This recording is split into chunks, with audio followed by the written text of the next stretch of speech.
नमस्कार दोस्तों, आप सबों का स्वागत है। बिहार बोर्ड मैट्रिक परीक्षा के लिए विज्ञान का बहुत ही महत्वपूर्ण ऑब्जेक्टिव प्रश्न, यह सभी प्रश्न जो आप स्क्रीन पर देख रहे हैं परीक्षा में पूछे गए हैं और पूछे जाएंगे। आप सभी जानते हैं कि विज्ञान में 40 ऑब्जेक्टिव प्रश्न पूछा जाता है। अगर आप 40 में 40 प्रश्न को सही कर देते हैं तो आपका 40 अंक यहाँ से आ जाएगा ऑब्जेक्टिव से। और हाँ, अगर आप अधिक अंक लाना चाहते हैं तो आपको ऑब्जेक्टिव को बढ़िया से समझकर याद रखना पड़ेगा। तो आइए प्रश्न को ध्यान से देखिए, पढ़िए, समझिए और उत्तर को याद रखिए। तो प्रश्न कह रहा है कि अवतल दर्पण की फोकस दूरी उसकी वक्रता त्रिज्या की होती है। तो प्रश्न को समझ गए होंगे। कह रहा है अवतल दर्पण की फोकस दूरी उसकी वक्रता त्रिज्या की होती है। तो आपके सामने ऑप्शन दिया गया है, दुगुनी ऑप्शन बी, आधी ऑप्शन सी, चौथाई ऑप्शन डी, बराबर। तो इन चारों ऑप्शन में से कौन सही है, कमेंट बॉक्स में उत्तर दीजिए अगर आप जान रहे हैं तो देखिए इस प्रश्न का उत्तर हो जाएगा आपका ऑप्शन नंबर बी, बिल्कुल सही है, आधी होगी। अवतल दर्पण की फोकस दूरी उसकी वक्रता त्रिज्या की आधी होती है। अगला प्रश्न देखिए, नेत्र लेंस की फोकस दूरी कम हो जाने से कौन सा दृष्टि दोष होता है। प्रश्न को समझ गए होंगे कि नेत्र लेंस की फोकस दूरी कम हो जाने से कौन सा दृष्टि दोष होता है। तो इस प्रश्न का उत्तर होगा आपका ऑप्शन नंबर ए, बिल्कुल सही है, निकट दृष्टि दोष होता है, निकट दृष्टि दोष होता है। अगला प्रश्न देखिए 3 नंबर, लघु पठन के समय परिपथ में विद्युतता का मापन है। लघु पठन के समय परिपथ में विद्युत धारा का मापन है। तो क्या होगा, तो इस प्रश्न का उत्तर होगा आपका ऑप्शन नंबर सी, बिल्कुल सही है, बहुत ही अधिक बाहर जाता है, बहुत ही अधिक बाहर जाता है। अगला प्रश्न देखिए, प्रश्न है निम्नलिखित में कौन सा पद विद्युत परिपथ में विद्युत शक्ति को निरूपित नहीं होता है। तो इस प्रश्न का उत्तर क्या होगा। प्रश्न को फिर से एक बार पढ़ देते हैं, निम्नलिखित में कौन सा पद विद्युत परिपथ में विद्युत शक्ति को निरूपित नहीं होता है। तो इस प्रश्न का उत्तर होगा आपका ऑप्शन नंबर बी, बिल्कुल सही है, I/R²। अगला प्रश्न 5 नंबर प्रश्न है, अभिनेत्र लेंस फोकस दूरी में परिवर्तन किया जाता है। तो इस प्रश्न का उत्तर होगा ऑप्शन नंबर सी, बिल्कुल सही है, पक्षाम्बी मांसपेशियों द्वारा। अगला प्रश्न देखिए, प्रश्न है विद्युत मोटर प्रवर्तित करता है, यानी विद्युत मोटर क्या चीज़ में बदलता है। तो विद्युत मोटर जो है प्रवर्तित करता है वह विद्युत ऊर्जा को यांत्रिक ऊर्जा में, विद्युत मोटर क्या करता है, विद्युत ऊर्जा को यांत्रिक ऊर्जा में बदलता है। ठीक, तो चलते अगले प्रश्न की ओर। प्रश्न है आपका, विद्युत बल्ब में फिलामेंट में किस तत्व का उपयोग होता है। विद्युत बल्ब के फिलामेंट में किस तत्व का उपयोग होता है। तो इस प्रश्न का उत्तर होगा आपका ऑप्शन नंबर ए, बिल्कुल सही है, टंगस्टन। अगला प्रश्न देखिए, प्रश्न है एक साधारण प्रिज्म कितने सतह से घिरे होते हैं। एक साधारण प्रिज्म कितने सतह से घिरे होते हैं। तो इस प्रश्न का उत्तर होगा आपका ऑप्शन नंबर सी, बिल्कुल सही है, 5 सतह से घिरे रहते हैं। अगला प्रश्न देखिए 9 नंबर प्रश्न है आपका कि प्रतिबिंब का आकार हमेशा वस्तु के बराबर है तो दर्पण होगा। प्रतिबिंब का आकार हमेशा वस्तु के बराबर है तो दर्पण होगा। तो इस प्रश्न का उत्तर होगा आपका ऑप्शन नंबर सी, बिल्कुल सही है, समतल दर्पण होगा। समतल दर्पण में प्रतिबिंब का आकार हमेशा वस्तु के बराबर होता है। ऑप्शन नंबर सी सही है। अगले प्रश्न की ओर। प्रश्न आपका 10 नंबर, विद्युत चुम्बकीय प्रेरणा की खोज किसने की थी? विद्युत चुम्बकीय प्रेरणा की खोज किसने की थी? तो इस प्रश्न का उत्तर होगा आपका ऑप्शन नंबर बी, बिल्कुल सही है, फैराडे ने। विद्युत चुम्बकीय प्रेरणा किसने खोज की थी? फैराडे ने की थी। यह बहुत इंपॉर्टेंट क्वेश्चन है, यह हर साल लगभग पूछ ही देता है बोर्ड। अगला प्रश्न देखिए, आकाश का रंग नीला क्यों प्रतीत होता है? आकाश का रंग नीला क्यों प्रतीत होता है? तो इस प्रश्न का उत्तर होगा आपका ऑप्शन नंबर बी, बिल्कुल सही है, बी, प्रकाश के प्रकीर्णन के कारण। प्रकाश के प्रकीर्णन के कारण आकाश का रंग नीला प्रतीत होता है। अगला प्रश्न देखिए, प्रश्न है आपका, सामान्य नेत्र अधिकतम कितनी दूरी तक की वस्तु को स्पष्ट देख सकता है? सामान्य नेत्र अधिकतम कितनी दूरी तक की वस्तुओं को स्पष्ट देख सकता है? तो अधिकतम पूछ रहा है, तो इस प्रश्न का उत्तर हो जाएगा आपका 4, ऑप्शन नंबर डी, बिल्कुल सही, अनंत। अगर न्यूनतम पूछता, अगर यहाँ पे न्यूनतम रहता तो 25 cm, ऑप्शन नंबर सी होता। तो अधिकतम जब भी पूछे तो अनंत होगा और न्यूनतम पूछे तो 25 सेंटीमीटर होता है। स्पष्ट देखने की दूरी अधिकतम अनंत, न्यूनतम 25 cm, 25 सेंटीमीटर। अगले प्रश्न की ओर। प्रश्न है, लेंस की क्षमता का एसआई मात्रक है। लेंस की क्षमता का एसआई मात्रक है। तो इस प्रश्न का उत्तर होगा आपका ऑप्शन नंबर सी, बिल्कुल सही है, m पे पावर -1। अगला प्रश्न देखिए, प्रश्न आपका, अभिक्रिया CuO प्लस H2 दोनों मिलाकर के Cu प्लस H2O में किसका उपचय होता है? तो इस प्रश्न का उत्तर होगा आपका ऑप्शन नंबर बी, बिल्कुल सही है, H2 का उपचय होता है। अगला प्रश्न देखिए, सोडियम की संयोजकता क्या है? सोडियम की संयोजकता क्या है? तो 15 नंबर का हो जाएगा आपका ऑप्शन नंबर ए, सोडियम की संयुक्ता पूछ रहा है दोस्तों, तो इसका क्या हो जाएगा ए, यानी कि 1। इसका परमाणु संख्या पूछता तब 11 होता परमाणु संख्या, लेकिन यहाँ क्या पूछ रहा है, सोडियम की संयुक्ता क्या है, तो 1। अगले प्रश्न की ओर। प्रश्न है, एल्केन का सामान्य सूत्र है। तो इस प्रश्न का उत्तर होगा आपका ऑप्शन नंबर सी, बिल्कुल सही है, एल्केन का सूत्र होता है CnH2n+2। याद रखिएगा, ये प्रश्न पूछा जाता है, बहुत बार पूछा गया और पूछे जाएंगे। अगले प्रश्न की ओर। प्रश्न आपका, उदासीन विलयन का पीएच मान क्या होगा? उदासीन विलयन का पीएच मान क्या होगा? तो इस प्रश्न का उत्तर होगा आपका 7 के बराबर, उदासीन 7 के बराबर। और अगर पूछ दिया जाए कि अम्ल अम्ल अम्ल अम्ल क्या होता है, 7 से कम। क्षारीय क्या होता है, 7 से अधिक। जैसे रक्त क्षारीय है तो रक्त का पीएच मान कितना है, 7.4 होता है रक्त, यानी कि रक्त क्या है, क्षारीय है।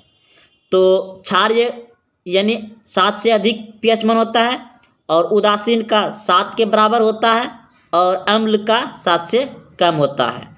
अगला प्रश्न देखिए, आवर्त सारणी में कितने वर्ग है? आवर्त सारणी में कितने वर्ग है? तो इस प्रश्न का उत्तर होगा आपका ऑप्शन नंबर डी, बिल्कुल सही है, 18। आवर्त सारणी में कितने वर्ण है, 18, ऑप्शन नंबर डी सही है। अगले प्रश्न की ओर। प्रश्न है आपका 19 नंबर प्रश्न है, कौन सा ओ धातु विद्युत का सुचालक होता है? तो इस प्रश्न का उत्तर होगा आपका ऑप्शन नंबर बी, बिल्कुल सही है, ग्रेफाइट। ग्रेफाइट जो है कि विद्युत का सुचालक है। अगले प्रश्न की ओर। प्रश्न है आपका, कार्बन क्या है? कार्बन क्या है? धातु है, अधातु है, उपधातु है या इनमें से कोई नहीं? तो कार्बन एक अधातु है। ऑप्शन नंबर बी बिल्कुल सही है। कार्बन क्या है? अधातु। अगला प्रश्न देखिए। प्रश्न है, निम्न में कौन दुर्बल अम्ल है? तो निम्न में कौन दुर्बल अम्ल है? तो इस प्रश्न का उत्तर होगा आपका ऑप्शन नंबर डी बिल्कुल सही है, CH3COOH। अगला प्रश्न देखिए, पोटेशियम के की परमाणु संख्या क्या है? पोटेशियम के की परमाणु संख्या क्या है? तो इस प्रश्न का उत्तर होगा आपका ऑप्शन नंबर ए 19।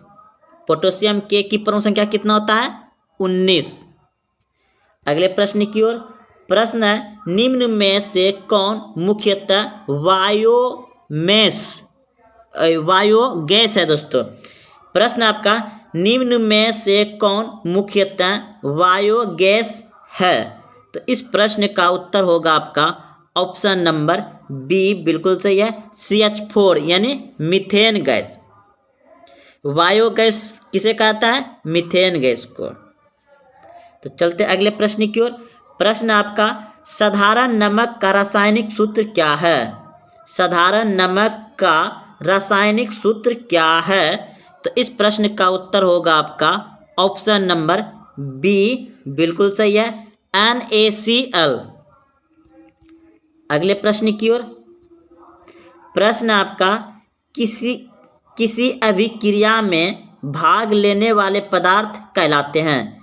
किस अभिक्रिया में भाग लेने वाले पदार्थ कहलाते हैं? तो इस प्रश्न का उत्तर होगा आपका ऑप्शन नंबर सी बिल्कुल सही है, अभिकारक। क्या कहलाता है? अभिकारक। किसी अभिक्रिया में भाग लेने वाले पदार्थ कहलाते हैं, क्या कहलाते हैं? अभिकारक। अगले प्रश्न की ओर।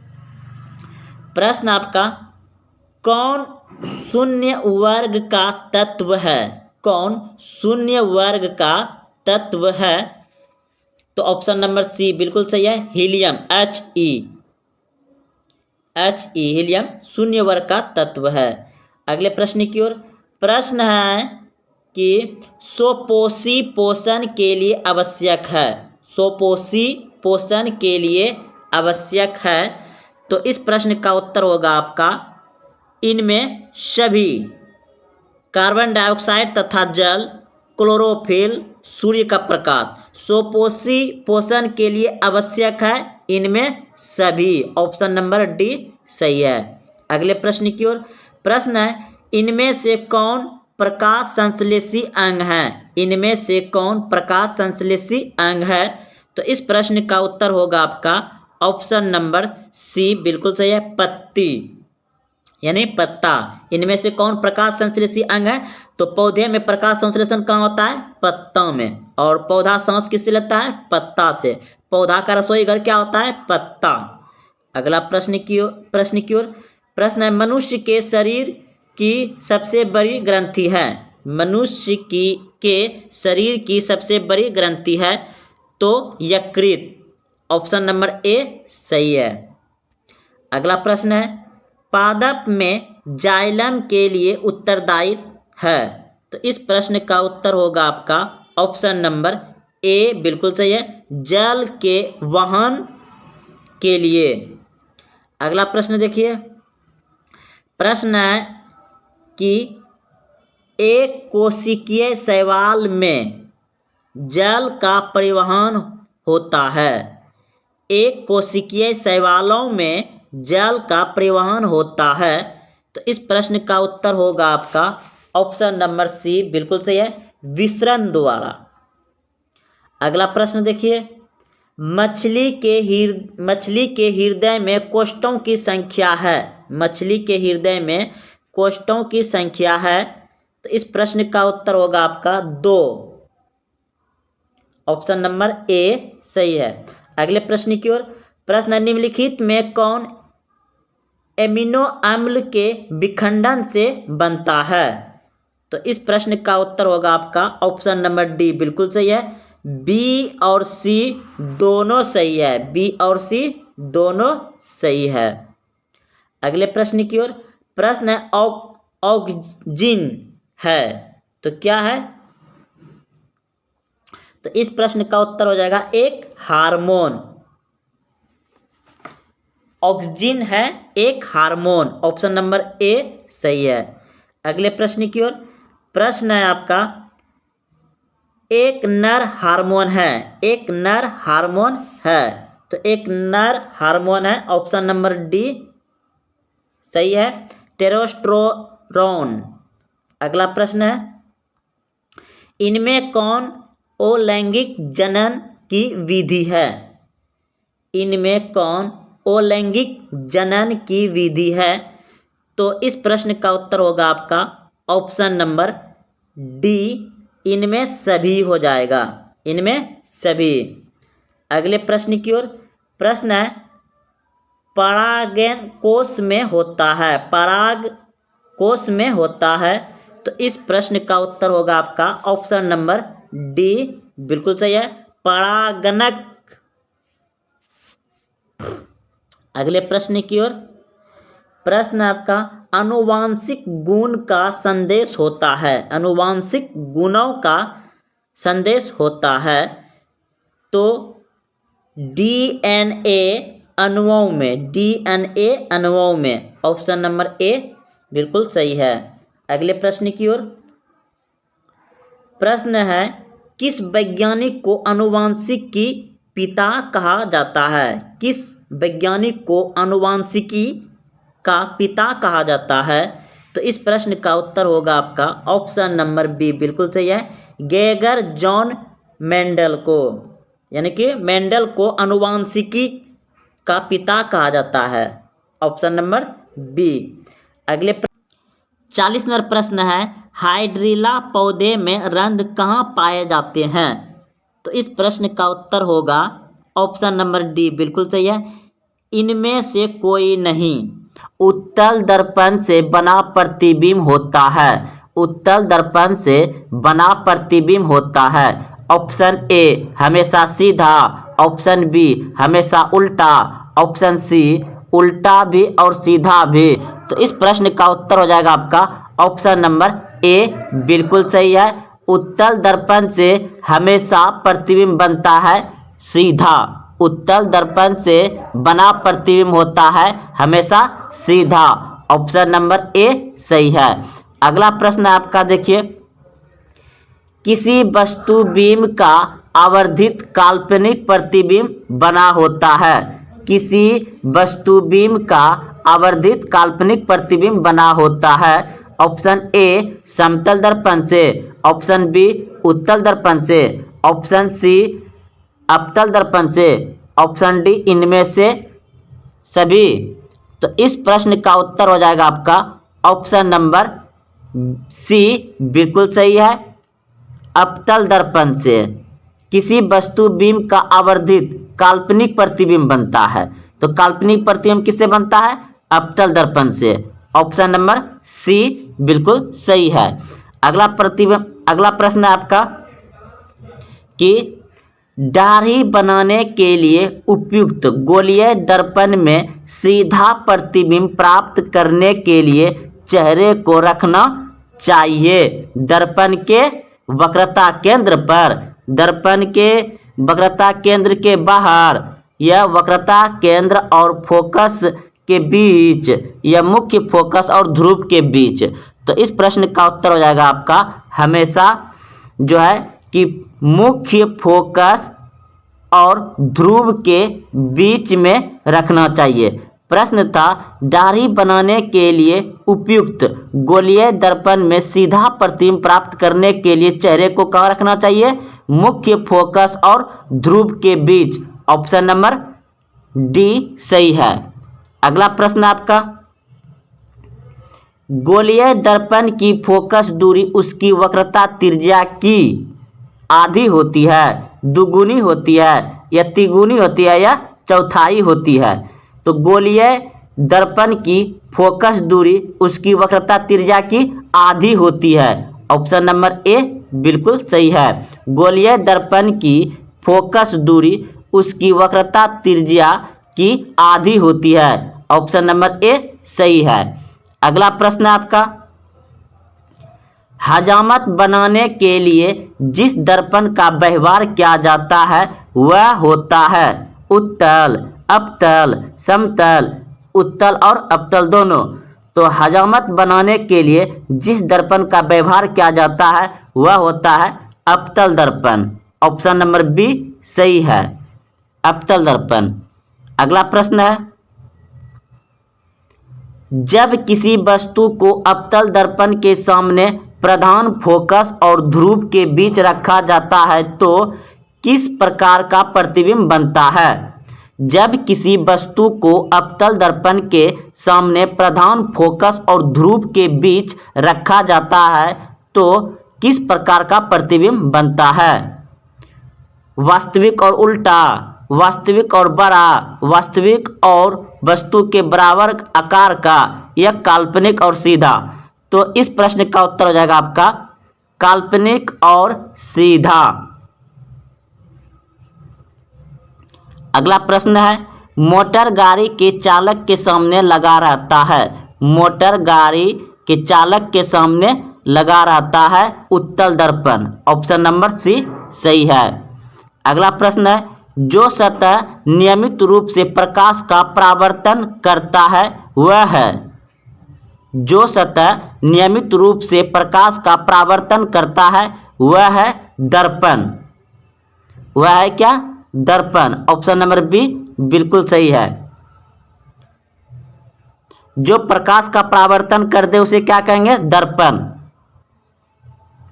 अगला प्रश्न है, उत्तल दर्पण द्वारा बना प्रतिबिंब होता है, उत्तल दर्पण द्वारा बना प्रतिबिंब होता है काल्पनिक और छोटा, काल्पनिक और छोटा।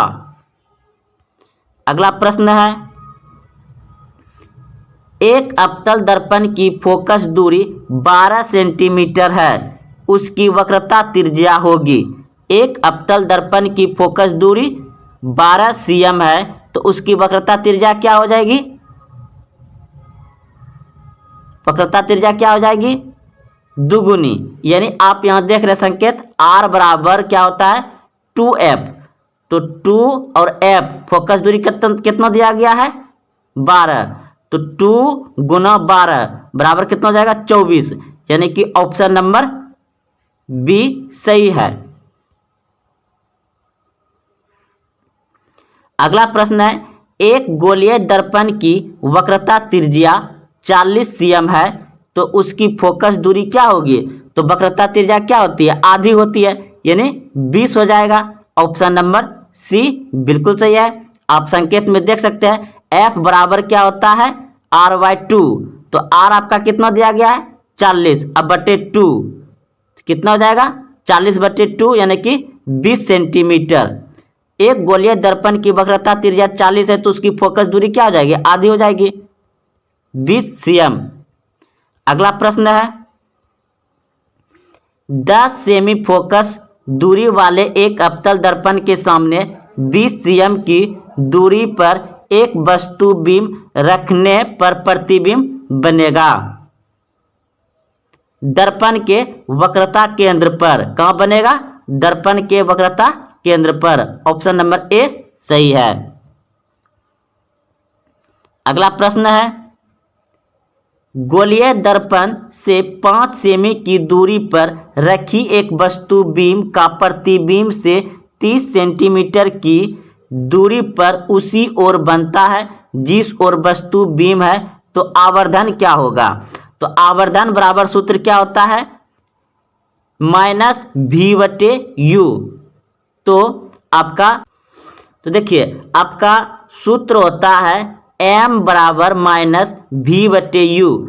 तो आपका यहाँ पर जो दूरी दिया गया है कितना दिया गया है? यानी u बराबर दे दिया आपका 5 सेंटीमीटर और प्रतिबिंब जो बनेगा उसका दूरी कितना दिया गया है? v बराबर 30 सेंटीमीटर। तो माइनस में है तो देखिए यहाँ पे बैठा दिया गया है -30/-5। तो इसको कटाने के बाद क्या हो जाएगा -6।